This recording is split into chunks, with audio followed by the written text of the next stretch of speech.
At the Olympics in the 5,000 meters, winning silver in Rio in 2016 and bronze in Tokyo in 2020. He'll be towing the line for his third marathon on Sunday at the Marathon Project. Paul, thanks for joining us. To Paul's right is a gentleman making his debut on Sunday. Nadeel Wildschutt is coming into this race as a two-time national champion for South Africa at the 10,000 meter distance. He spent some time in the U.S. in his college days, having been a multiple-time conference champion and All-American at Coastal Carolina, and looking forward to seeing what you do for your debut on Sunday. To Nadeel's right is Brian Shrader. Brian comes in as a guy who's you race a lot, Brian. We're going to get into that a little bit. But he comes in with the fastest personal best in the field, having run 2:09.46. And when he's not running, he's doing a little coaching at a university you might have heard of in Massachusetts. I believe it's called Harvard. So we want to get into a little bit of that as well. And then immediately to my left is Johannes Motschmann of Germany. Friends, maybe some family, use his nickname more frequently, Mojo. Good to have him here, racing in the Arizona desert on Sunday. Johannes has hit some of the majors, including Tokyo, London, Boston, and most recently Berlin in September, where he finished 11th and ran just one click off of his PR when he ran 2:10.40. You couldn't get that other second, right, to get it down to 2:10.39. But that is our panel of contenders on the men's side. And Paul, I want to start with you, and we're going to have to use this mic, unfortunately, because that one doesn't work, so I'll run it down to you. First of all, great to see you back racing. You were at the U.S. Cross Championships earlier this month. Strong 8th place finish there. I know you wanted to make the team, but what did that performance out in Portland tell you about your fitness and how prepared you are for Sunday? Yeah, big goal for the cross country was just, it was kind of like a build-up race leading up to this, the marathon project, and really my big focus now is on the marathon. And the last time I did a cross country was 2013 in college, so it's been a while, and running with the new bloods and the young guys, it was challenging, but everything was just building up for this one race. Great. Nadeel, I want to go to you next. Obviously, you've had a lot of success on the track. Why is now the right time for you to move up to the marathon? Good day, everybody. I'm Nadeel Wildschutt, and first of all, I just want to say for the Marathon Project, thank you for this wonderful opportunity to be here. I think it's a platform for most of, especially our young athletes, to ease yourself into the marathon. I think I've spent quite some time on cross country, track and field, and some of it in road running. I just think it's the perfect time for me to transition into the marathon. I mean, it's I like to challenge myself, but also to see how I can function in the unknown, and I think that's what the marathon presents to any athlete, regardless on what level you're running at. Brian, you've been stacking some pretty consistent sub-2:11 performances. You've been stacking some consistent sub-2:11 performances. Again, you come in with the fastest PR in the field. What have you taken away from those runs, including at Sydney this year, where you ran 2:10 and change? What are you taking away from those races, the learnings that you'll apply on Sunday out on this flat and fast race course? It gives you a lot of confidence when I've raced a lot of courses, and oftentimes we'll be in that 2:10 range, and so yeah, you're like, okay, I know I can do that. And now imagining on a flat, fast course, I mean, that's kind of where you start dreaming. And yeah, so I think running a challenging course does teach you have to be smart racing. Like, if there's a giant hill coming up, you can't go too hard. Like you're constantly kind of watching that effort level, and so really you'll still be doing the same thing on a flat course. It's just ideally now you get to push a little bit harder, push a little bit longer. So that strategy is still the same. And yeah, I mean, again, 2:10 on hilly courses, the goal is to run faster then. Johannes, similar question for you. Does anything change about your mental preparation going into a time trial race like this that is going to be paced versus being in one of the big world major races? Well, I think most of the world major races are oftentimes paced too, and it's kind of similar. I mean, Berlin is a very fast course as well, very flat. The only downside was it was pretty hot, and I think the conditions will be much more favorable on Sunday for all of us to run fast. So now the mental aspect doesn't change. I go into the race with the same mental preparation like I did for Berlin, and think, I'll be ready for a good race on Sunday. I'll stick with you for the next question as well then. What is the race plan? Do you plan to go out with the 2:08 group, or maybe take a little bit more conservative approach and see how the legs feel as the race unfolds? My plan is go out with the 2:08 group, turn the brain off, just follow Rory, who will be pacing for as long as possible, hopefully. And yeah, there isn't honestly much of a plan. It's just follow him and then see what's left and hopefully be able to push a bit. So Brian, interesting subplot in the race with you. As I mentioned, assistant track and field and cross-country coach at Harvard. Well, there's a guy from Harvard who just graduated who's making his debut in this race on Sunday as well, Ben Rosa. That's kind of interesting.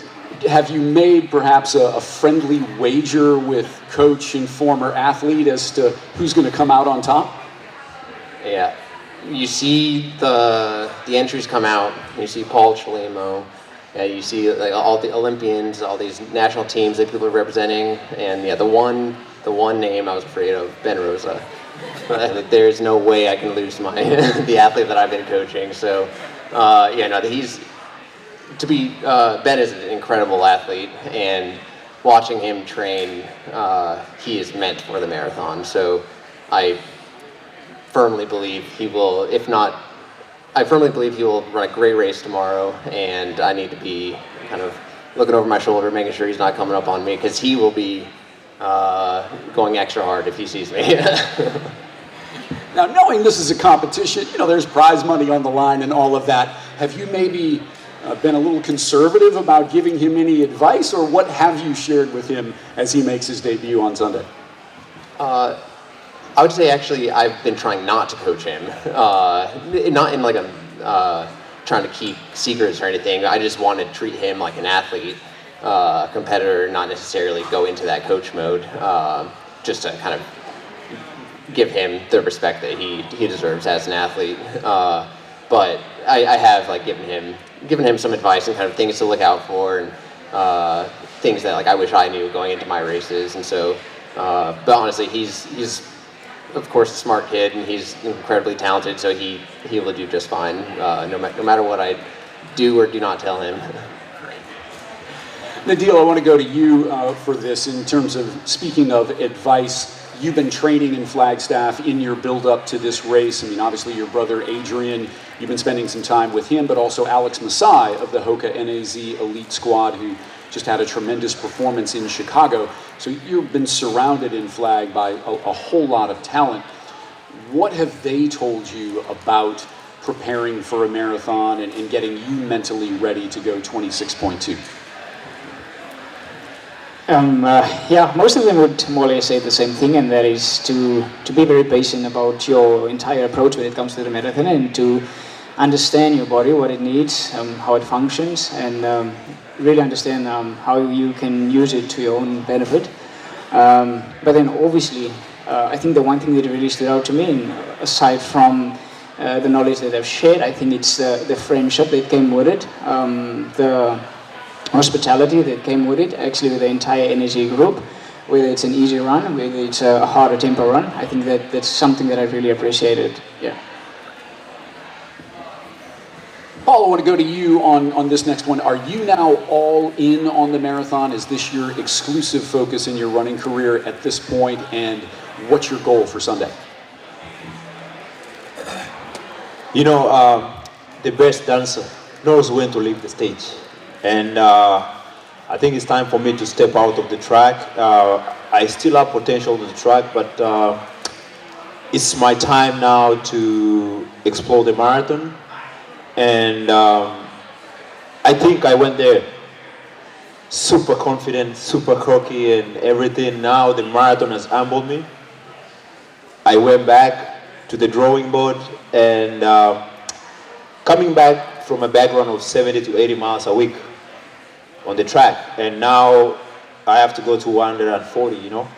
It's a journey, and really it's like a baby, you know. The baby has to crawl first before he can walk and run, and that's one thing I learned about the marathon. And for once, you know, I'm racing again with Brian, and this time around I won't say anything to Brian, you know.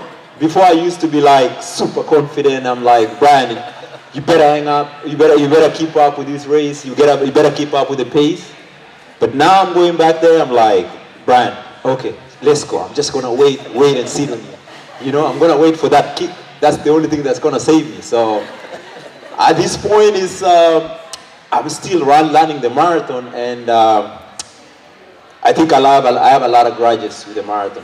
And once I can get it ironed out, fixed up, like the type of training that I know that I will need. Because for the 5K right now, you tell me, Paul, go train for a 5K, you know. I'll wake up, know what to do until the next race. When the race comes, I'm so confident. But the marathon right now, the training is so different. They always say when you go to the marathon, you don't know what's gonna happen. You're gonna go in the best shape of your life, thinking that you're good, but then it's like, you just don't feel it. So for me, the race on Sunday, it's part of my journey, the marathon journey, and I want to go there humble and stick with the pace. Just try to go for anything that happens tomorrow. It's going to be my personal best. So my personal best it's trash. So I know it's a personal best. So that is Paul Chelimo keeping it real this afternoon. Love it. Yes, the marathon distance will humble you like no other distance in running, that is for sure.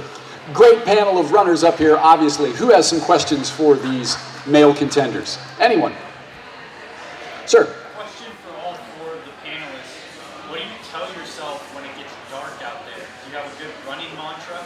Yeah, just in case you didn't hear the question in the back, what's your go-to mantra when those rough patches inevitably come? Mojo, first. I think I try to practice this in training, and try to remind myself how I got through those moments in practice, in some hard long sessions, hard long runs, and kind of get my confidence from that. I know I've done it before, I can do it again, but don't really have a mantra that I tell myself. I'm going to sound like a crazy person, but when it gets really hard and you just want to stop, I just start counting. And I'll count to 100, and once you get to 100, you're okay, start over. 1, 2, 3, and it's just kind of like you're focusing on the count, and you're focusing on your the rhythm of your stride, and like it works for me at least. But yeah, no, it's not the most exciting piece of advice. Yeah, I would say when I used to train in South Africa, I would count in kilometers. But to make it a bit more easier mentally, I started to count in miles. So it feels a lot shorter, which it's not in reality.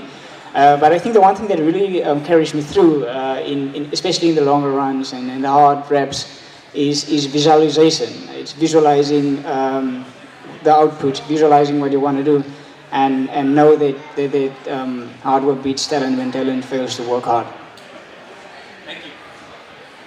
yeah, mine might sound crazy too. I always count 1,000 to 0. Just kidding.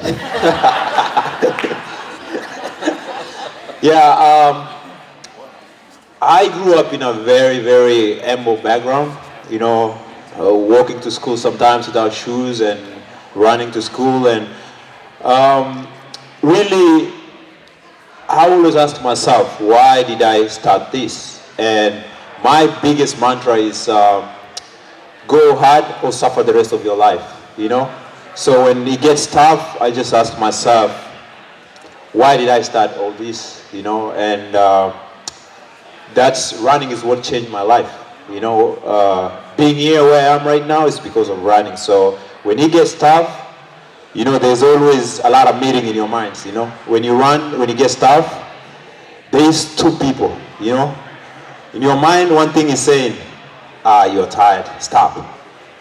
This side, there's a hard part, like the strong part, you're like, you can do this, you know. And that's one thing I realized, like when I was in Doha, I was really going for a medal, you know. And Doha 2019, I was ready to get a global medal. And I went out crazy, and I started getting lactic. You know, the bear jumped on my back. And in my mind, I was like, I think I'm done. And that's one thing I realized, like once the lactic kicks in, then you just have to push. And once you push, it's gonna go, you're gonna keep moving. And that's the same thing that happened in Tokyo. Tokyo, the last 100 meters, I was done. But then I was like, just push, keep pushing. And if I had the same mentality as Doha, I would make it in Tokyo. So that's the big goal. And it's just always for me, go out or suffer the rest of your life. Brian, I just want to say, Brian, for somebody who coaches at Harvard, I was expecting something a little bit more cerebral than counting from 1 to 100, but we'll go with it. We have time for one more question. Who would like it? Nia. My question is for you, Mojo. Tell me, with your experience coming into your marathon experience, what advantage do you think that gives you? For those of you in the back, Nia's question is based on Johannes's experience, deep experience in the marathon. What advantage does that give you on Sunday? Just my experience in other marathons in the past. Well, I guess you learn from it. You learn to be patient, which I think is really important in the marathon. I've definitely done that mistake many of times in my first marathons. And yeah, it isn't that big of a deal anymore. I remember I was really nervous before my first couple of marathons, and almost in a way that it can hurt you a little bit when you're too nervous before a race. And now I'm a bit more calm and relaxed before the race and try to treat the first 30K almost like a hard training run, and then think in the final 12K, okay, this is where the race starts. So yeah, I think, yeah, my experience has really helped me from the past marathons to just be a bit more relaxed before races. All right, well, thanks again to Johannes, Brian, Nadeel, and Paul. We appreciate the four of you joining us. Stick around for a couple of photos, and feel free to talk to some of the athletes afterward. Thank you. Thank you, Steve. Thank you to all the athletes up here. Thank you to the ladies that went first. We're actually going to bring up now everybody who you saw before, plus a few extra athletes, and you guys can come up and hang out, get autographs, take pictures, ask them questions one-on-one. So we're going to bring up Stephanie Bruce, Mika Rivera-Wood, Jess McLean. We're going to keep these guys up here, and I think we've got a couple more coming too. JP Flavin's going to come up as well. He's our top runner from the Hansons Brooks Distance Project team. He's run 2:10 for the marathon. And so I'm just going to say, come on up. Don't